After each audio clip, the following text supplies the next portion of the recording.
We often imagine regret as something personal, a product of our own mistakes or missed chances. But when researchers began asking people near the end of life what they regretted most, a remarkable pattern appeared.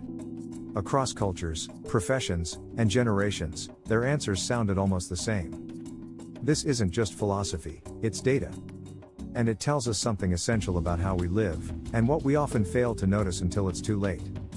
1. Living true to oneself. The most common regret, found in studies from Australia to the United States, was not about failure, but about inauthenticity. Bronnie Ware, an Australian palliative nurse who cared for over 1,000 patients, summarized it in one sentence: "I wish I'd had the courage to live a life true to myself, not the life others expected of me." According to her findings, over 70% of patients expressed this in some form. Psychological research supports it. People who live under what's called an external locus of control, those who feel their choices are shaped by others, report significantly lower life satisfaction in old age.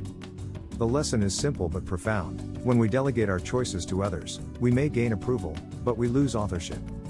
And authorship, the sense that this is my life, is the foundation of meaning. 2.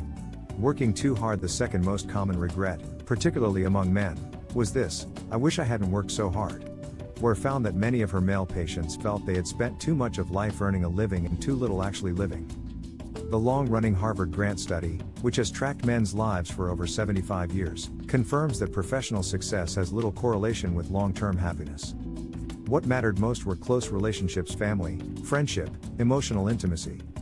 An average person spends around 90,000 hours of life at work over 10 years, if counted continuously. And yet, very few people at the end of life say, "I wish I had worked more." Work gives structure, identity, and pride. But when it becomes a substitute for presence, for time with loved ones, for stillness, it quietly steals what it was meant to support. 3. Suppressing emotions. Another major regret concerns unspoken feelings. I wish I had told them how I really felt. Whether love, gratitude, or forgiveness, emotions that remain unexpressed tend to become the heaviest burdens later. A 2017 report by the American Psychological Association found that unresolved emotional conflicts were the single strongest predictor of end-of-life distress. Cultures that value restraint, such as Japan, Korea, and Northern Europe, showed even higher levels of emotional regret. To express emotion is not weakness, it is an act of intellectual honesty. It completes a relationship, allowing both people to move forward without the weight of what if. 4. Neglecting relationships. In the Grant study, the clearest finding was also the simplest: happiness is love. Full stop. Those who maintain deep, trusting relationships live longer, healthier, and more fulfilling lives. Yet globally, loneliness is rising. According to the World Health Organization, 2021, nearly 1 in 3 adults over 60 experiences chronic loneliness. It is as harmful to health as smoking 15 cigarettes a day. When people look back, they rarely regret losing money or status, they regret losing connection. The dinners skipped, the messages unsent, the small moments of presence traded for business. In the end, regret is rarely about solitude itself, it's about unshared time. 5. Postponing happiness. Finally, many people said, "I wish I had let myself be happier." Ware noted that countless patients realized too late that happiness was not something to be earned later, but something to be noticed now. Psychologist Sonia Lyubomirsky's research at the University of California found that nearly 50% of long-term happiness can be explained by daily habits, not income, not success, but routine perception. We spend much of life waiting for permission to enjoy it, to rest, to play, to smile without reason. But every delay accumulates into regret.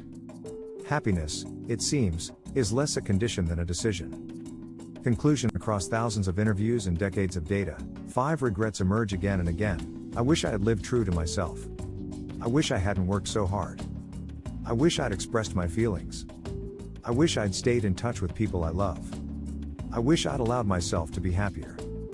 Different words, different lives, yet the same story. Each regret is not about failure, but disconnection from self, from others, from the present moment. The paradox is that all these regrets belong not to the dying, but to the living. Because they describe choices we can still make. Right now, today, before it's too late to begin again.